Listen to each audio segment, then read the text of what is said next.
Hi, my name's Christopher Tate. My amateur radio call sign is KJ4UBL. I'm here at the Burlington Maker Faire in 2013 with the Alamance Amateur Radio Club, whose call sign is K4EG, and we're demonstrating to the public what amateur radio is and what amateur radio can do.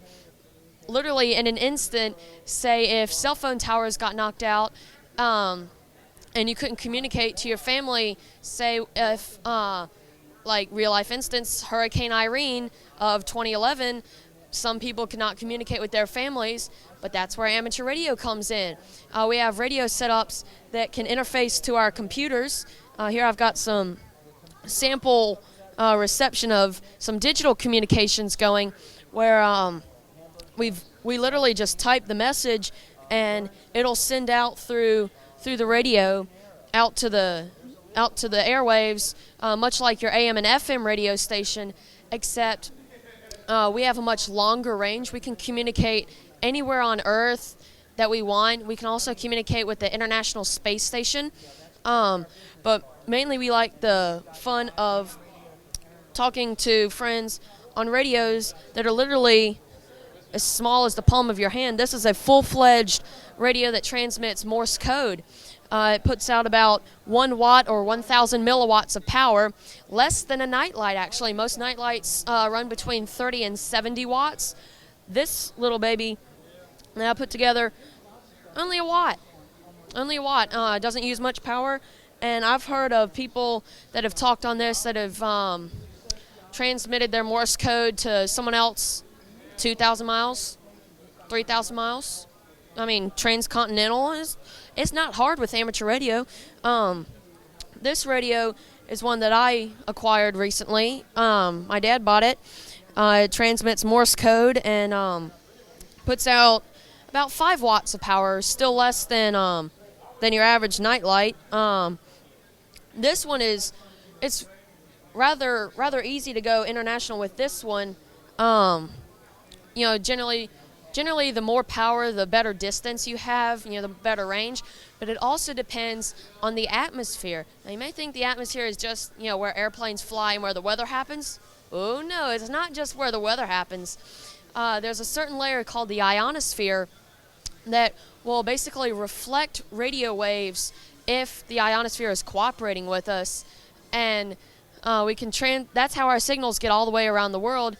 And that's how, whenever I want to, I can quickly find someone in Africa, England I can usually talk to. I've talked to China and Japan before. Let's see, I think I even talked to someone in South Korea talking about across the world. We also have other kits that we build. This one was built by a friend of mine, literally from the ground up. He built it solely for certain contests that amateur radio operators participate in, that many people like to get big into. Anyway, so some of these kits that we build actually look like commercial radios. There's a contest every year to build the best homebrew radio, or radio that you build by yourself at home. And I saw the winner for the 2012 contest. I thought he had bought that radio from a store, to be honest. It looked very nice. I mean, it looked like just your average radio. Like this one, you can, like I said, this one was a kit, but you can also buy it pre-assembled, which some people would opt for, because you have to solder everything, by hand, much like the other one I have here, the palm-sized one. You solder everything yourself, and at least that way you know how everything works. If something goes awry, you can diagnose the problem yourself. Now, we don't just do worldwide communications. We also like to talk to our friends locally.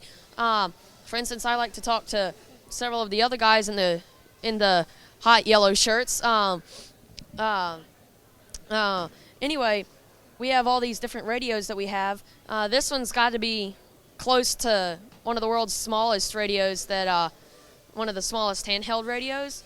If I remember correctly, this costs about $49, and this is all you really need to get into amateur radio. You can I can talk to people anywhere, generally in Alamance County, with this, just by hitting the magic button labeled PTT, push to talk. Then we've got other radios. This one is one that we share within my family. As you might be able to guess, it's a step up from the little yellow one. This one's about $79 to $100, if I remember correctly. A very good radio if you want to get something nice but not spend, a ton of money on. Then we have this one. It's my dad's. As you can see by the antenna, he loves this one. I actually had to buy a replacement antenna for this one. This one runs $200-300. I mean, that's not too bad, considering all the functionality you get.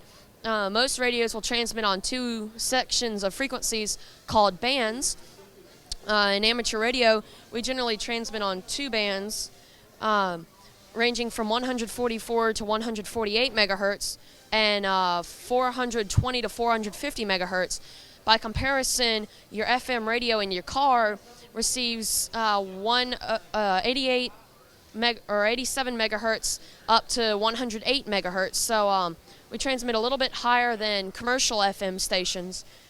And then, of course, you have the Rolls Royce of radios. This one's my personal radio, and this one will actually transmit in a digital mode that can get me anywhere on Earth, just by, you guessed it, magic PTT button.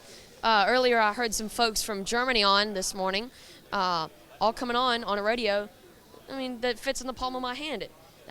That's what is amazing about amateur radio, because when all else fails, ham radio works. If cell towers go out, well, there goes all your iPhones and your Androids. So much for sending a text message, hey, I'm okay. If the landline goes out, you lose your power, there goes most phones. And, of course, you may lose power to your phone, your phone stations run by the local phone company, or the internet may go down. I've had that happen before, to me personally, where my internet went down when I was trying to download ham radio related emails about weather events occurring. When all else fails, ham radio works. We can set up basically little Wi-Fi networks, but it's not really Wi-Fi. It's modified for ham radio to the point that we can send data from one point to the other without, the need of, an internet or cell phone backbone system. We can just get it from point A to point B, and we can also send text messages 3 times as fast as you can. You with your iPhone or Android or whatever phone you have, we can send it faster. We can send it basically instantaneously. Where sending an SMS message generally takes 10 to 20 seconds, to get through. I can press a letter and poof, there it is on the receiving end.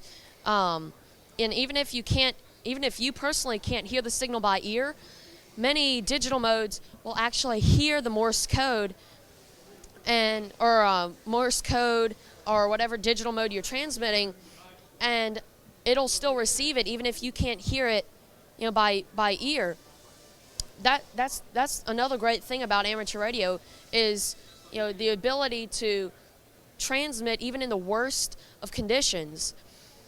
Speaking of the worst of conditions, one of the biggest events of amateur radio is Field Day, which you have 24 hours to make as many contacts as possible using temporary equipment.